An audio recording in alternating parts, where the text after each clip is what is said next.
राधे राधे दोस्तों, स्वागत है आपका हमारे YouTube चैनल में। आज की इस वीडियो में हम कार्तिक मास की कथा अध्याय 3 का पाठ करेंगे। सत्यभामा ने कहा, हे प्रभु, आप तो सभी काल में व्यापक है और सभी काल आपके आगे एक समान है।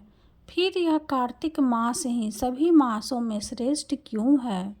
आप सब तिथियों में एकादशी और सभी मासों में कार्तिक मास को ही अपना प्रिय क्यों कहते हैं? इसका कारण बतलाइए। भगवान श्री कृष्ण ने कहा, हे भामिनी, तुमने बहुत अच्छा प्रश्न किया है। मैं तुम्हें इसका उत्तर देता हूँ। ध्यान पूर्वक सुनो। इसी प्रकार एक बार महाराज बेन के पुत्र राजा पीतू ने प्रश्न के उत्तर में देवर्षि नारद से प्रश्न किया था और जिसका उत्तर देते हुए नारद जी ने उसे कार्तिक मास की महिमा बताते हुए कहा, हे राजन, एक समय शंखनाद का नाम एक राक्षस बहुत बलवान एवं अत्याचारी हो गया था। उसके अत्याचारों से तीनों लोकों में त्राही त्राही मच गई। उस शंखासुर ने स्वयं में निवास करने वाले देवताओं पर विजय प्राप्त कर इंद्रादि देवताओं एवं लोकपालों के अधिकारों को छीन लिया। उससे भयभीत होकर समस्त देवता अपने परिवार के सदस्यों के साथ सुमेरु पर्वत की गुफाओं में बहुत दिनों तक छिपे रहे। तत्पश्चात वे निश्चित होकर सुमेरु पर्वत की गुफाओं में ही रहने लगे। उधर जब शंखासुर को इस बात का पता चला कि देवता आनंद पूर्वक सुमेरु पर्वत की गुफाओं में निवास कर रहे हैं, तो उसने सोचा कि ऐसी कोई दिव्य शक्ति अवश्य है जिसके प्रभाव से अधिकारहीन यह देवता अभी भी बलवान है। सोचते सोचते वह इस निर्णय पर पहुंचा कि वेद मंत्रों के बल के कारण ही देवता बलवान हो रहे हैं। यदि इनसे वेद छीन लिए जाए तो वे बलहीन हो जाएंगे। ऐसा विचार कर शंखासुर ब्रह्मा जी के सत्यलोक से शीघ्र ही वेदों को हर लाया। उसके द्वारा ले जाए जाते हुए भय से उसके चंगुल से निकल भागे और जल में समा गए। शंखासुर ने वेद मंत्रों तथा बीज मंत्रों को ढूंढते हुए सागर में प्रवेश किया, परंतु ना तो उसको वेद मंत्र मिले और ना ही बीज मंत्र। जब शंखासुर सागर से निराश होकर वापस लौटा तो उस समय ब्रह्मा जी पूछा कि सामग्री लेकर सभी देवताओं के साथ भगवान विष्णु की शरण में पहुँचे और भगवान को गहरी निंद्रा से जगाने के लिए गाने बजाने लगे और धूप गंध आदि से बारंबार उनका पूजन करने लगे।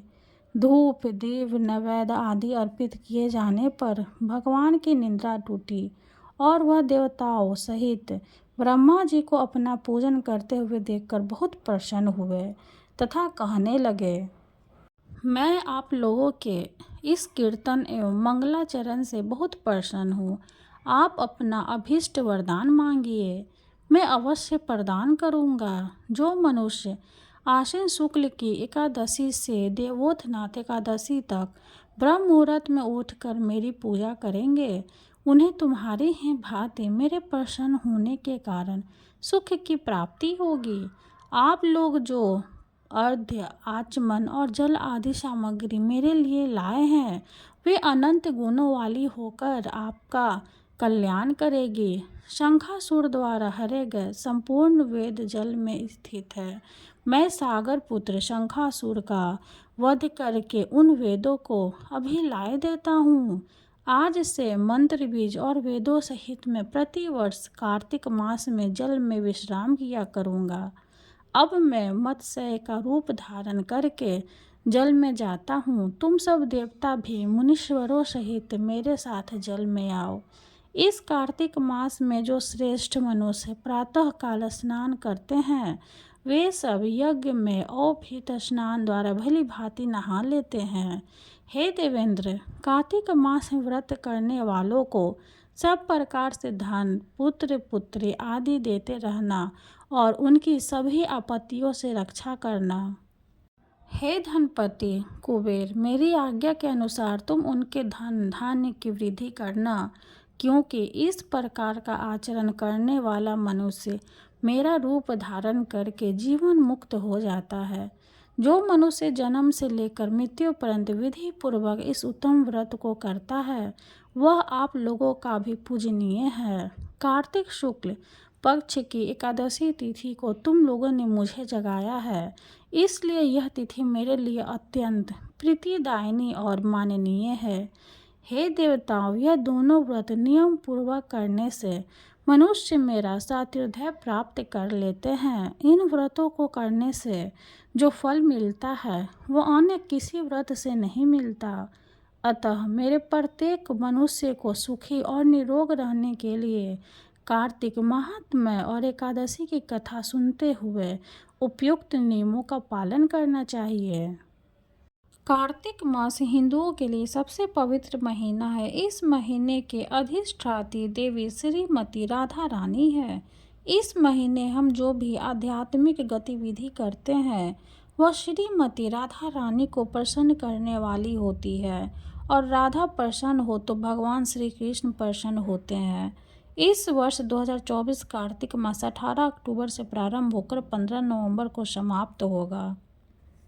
स्कंद पुराण के अनुसार जिस प्रकार सतयुग युग में सबसे अच्छा है, जैसे शास्त्रों में वेद सर्वश्रेष्ठ है, जैसे गंगा नदियों में सबसे अच्छी है, वैसे कार्तिक महीनों में सबसे अच्छा है। भगवान श्री कृष्ण को सबसे प्रिय है। भगवान श्री कृष्ण कहते हैं, सभी पौधों में पवित्र तुलसी मुझे सबसे प्रिय है। सभी महीनों में कार्तिक सबसे प्रिय है। सभी तीर्थों में मेरी प्रिय द्वारिका सबसे प्रिय है और सभी दिनों में एकादशी सबसे प्रिय है। इस महीने को दामोदर मास के नाम से भी जाना जाता है। इस पवित्र महीने में हमें 16 माला जप करना चाहिए। हरे कृष्ण कृष्ण कृष्ण हरे हरे, हरे रामा रामा रामा हरे हरे। कार्तिक मास में दीपक जलाएं। लाखों जन्मों के पाप पलक झपकते ही नष्ट हो जाते हैं। भले ही कोई मंत्र ना हो, कोई पवित्र कर्म ना हो और कोई पवित्रता ना हो, कार्तिक महीने में दीपक चढ़ाने से सब कुछ सही हो जाता है। दामोदर अष्टकम पढ़े। श्रीम भगवत गीता या श्रीलल प्रभुपाद की कोई भी पुस्तक प्रतिदिन पढ़े। मंदिर जाने की कोशिश करें और भक्तों के साथ भगवान को दीप चढ़ाने में भाग लें। मंदिर में देवताओं को जप, गायन, नृत्य और दीपक अर्पित करना हमेशा बहुत प्रसन्न होता है और हमारे दिलों में खुशी लाता है। इस महीने में कोशिश करें कि केवल प्रसाद यानी भगवान को अर्पित किया गया भोजन ही खाएं। अपने क्षमता के अनुसार गरीबों को दान करें। पवित्र तुलसी के पौधे की पूजा करें। यदि हम शास्त्रों के अनुसार शुभ कार्तिक मास का पालन करें तो हमें अपने आध्यात्मिक जीवन में सफलता प्राप्त होगी। हम कृष्ण और राधा रानी की कृपा को आकर्षित करेंगे। कथा समाप्त हुई। हरे कृष्णा। वीडियो अगर अच्छी लगे तो लाइक कर दे, चैनल को सब्सक्राइब कर दे। धन्यवाद।